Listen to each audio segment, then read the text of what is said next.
Hi guys! Welcome back to Down Under Pinoy. Pagpatuloy natin yung grocery natin last week ngayon. Ito, tingnan natin.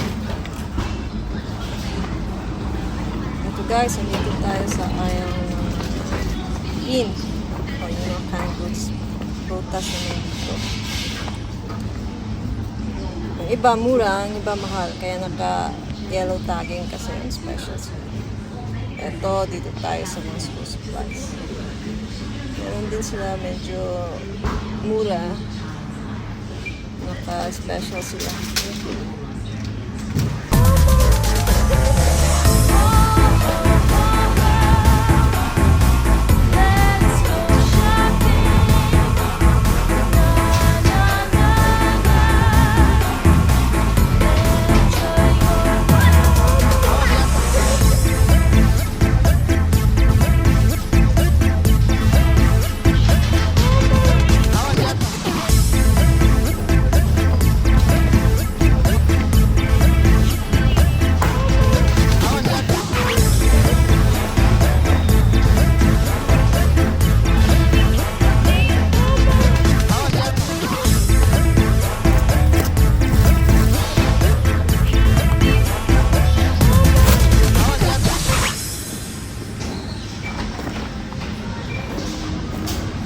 Ay, punta naman tayo dito ngayon sa mga sabon.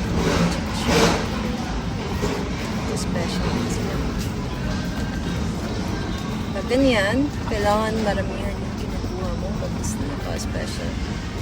Pero next time, hindi ka na magbabayad ng full price. So, yung mga sunscreen kasi magsa-summer na dito sa amin ngayon sa Australia.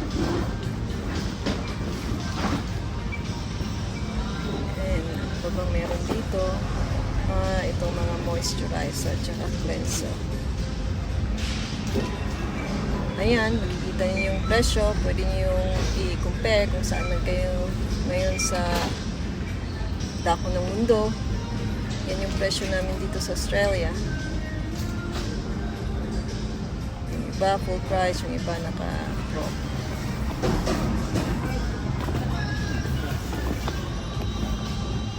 Pag umagang ganito, yung makikita ninyo kadalasan mga senior. Kasi maaga, hindi masyado busy. Yan yung gusto nila. Pero pag Tuesday naman, ano na yan, mayroon silang quiet hour dito. Parang 10 o'clock hanggang 11. Para sa mga autistic na mga bata, yung ganun. Kasi ayaw nila ng maingay. Kaya kung may autistic na anak kayo, yun yung oras na pwede kayong mag-shopping kasi walang ingay. Bawal maingay. Ito mga gamot, tsaka mga sore throat, ganyan, Vicks. So, pwede nyo i-compare yung presyo namin dito sa presyo nyo dyan kung saan man kayo.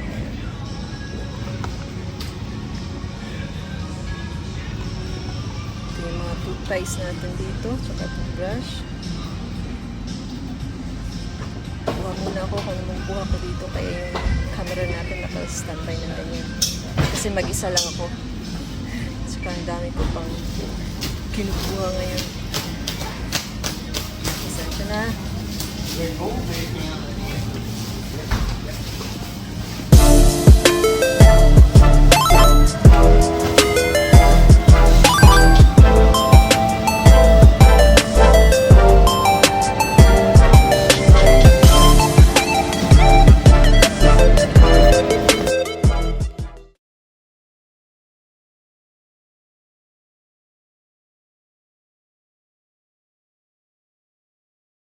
Okay guys, ayan na muna and pupunta tayo dun sa mga frozen like ice cream saka mga frozen meal.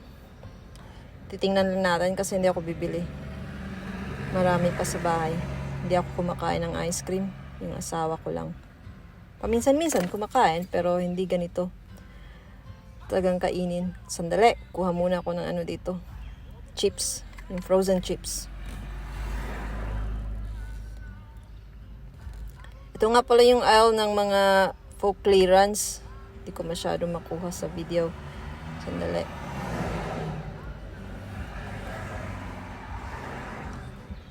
So, yung nakikita ninyo, yan, yung mga yan yung mga reduced to clear o yung mga clearance na nila na hindi na nila mabenta. Ano pa yan? Pwede pa yung gamitin. Yun nga lang, hindi siya mabenta. Kaya, clear out nila yan. Reduced to clear. Pero hindi pa yan expired. Hindi yan expired. Hindi lang yan mabenta. So, dyan nila nilalagay. Para konting espasyo lang. So, ganyan. Pag nakakita ko naman ganyan, usually yung binibili ko tulad ng ano yun, yung containers. Kasi mura. Tingnan nyo. Yan, yung for clearance na yan lahat.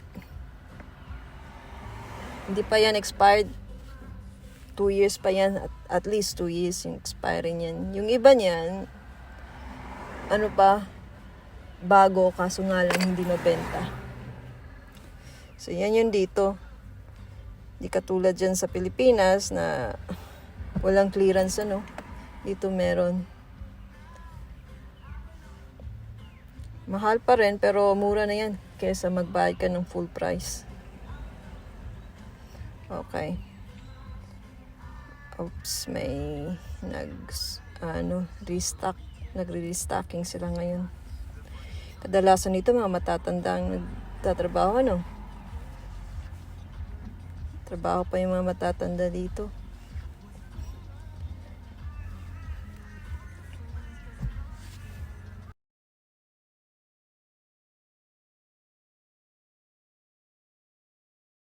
Guys, papunta na tayong mag-check out yata tayo nito. Tingnan lang natin itong mga pang Halloween. Malapit ng Halloween. So, bukas na. Ayan.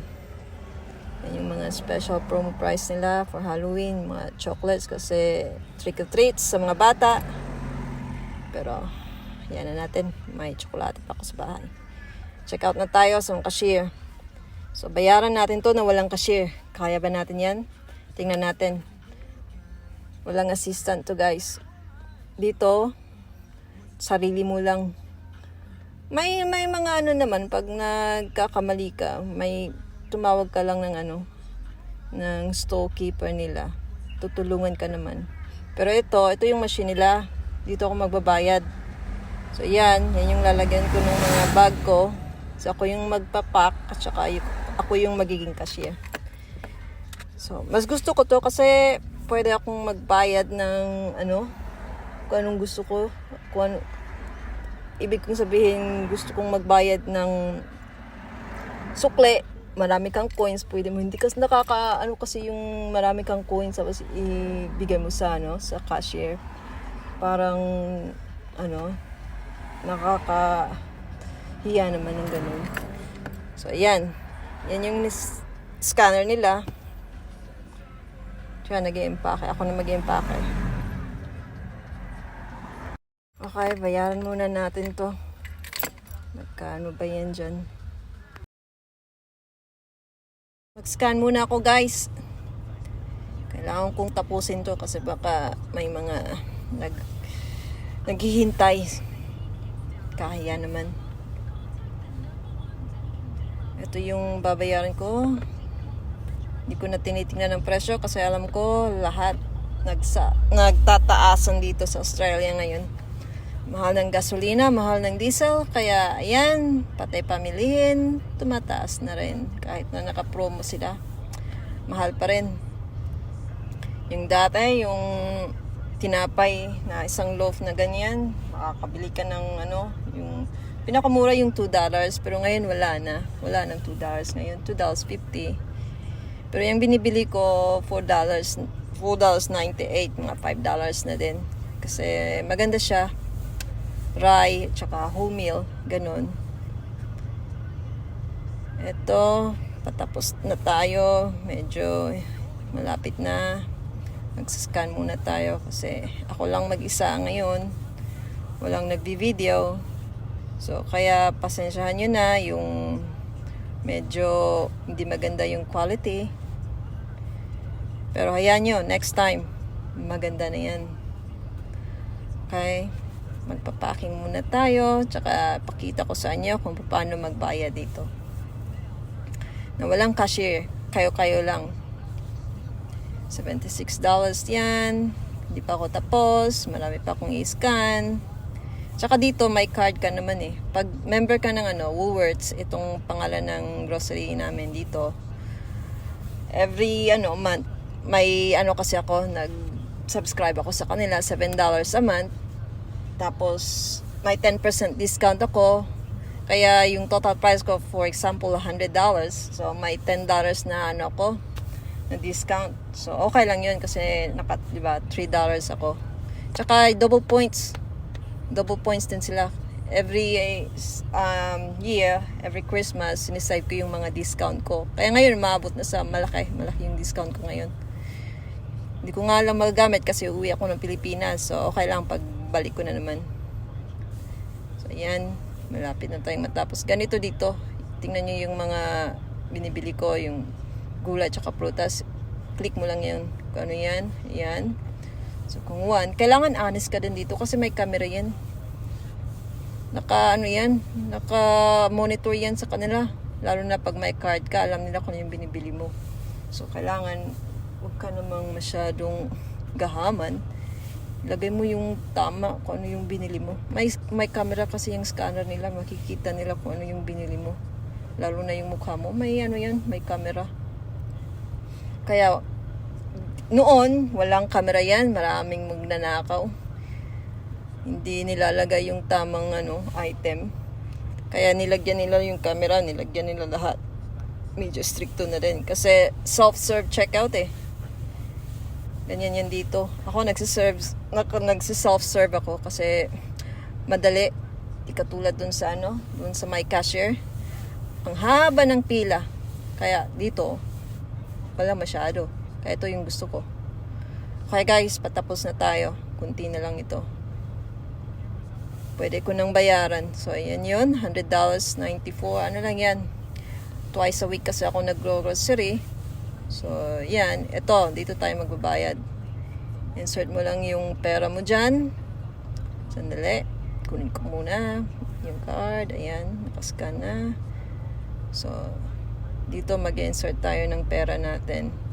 Pakita ko sa inyo kung paano. Hirap nito. Ayan. Kung makikita ninyo, ayan, yung green, yan yung green light. Diyan mo dapat i-insert yung pera mo. Diyan, yan.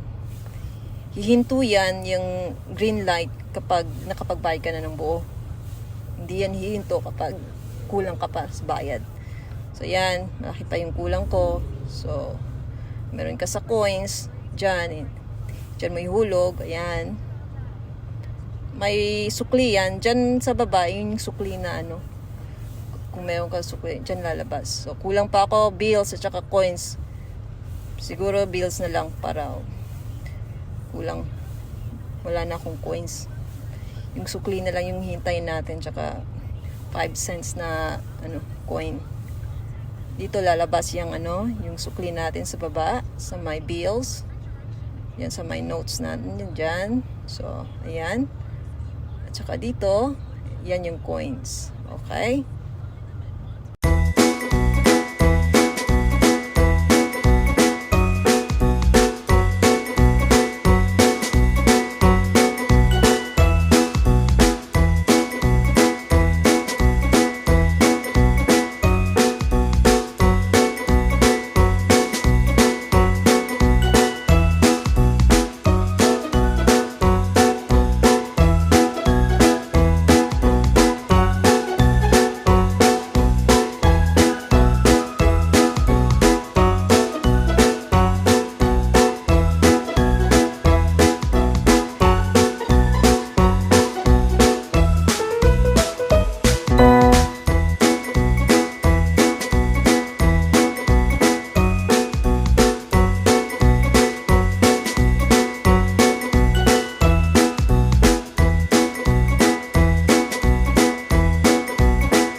Thank you guys for watching my video. Until next time, I hope to see you again.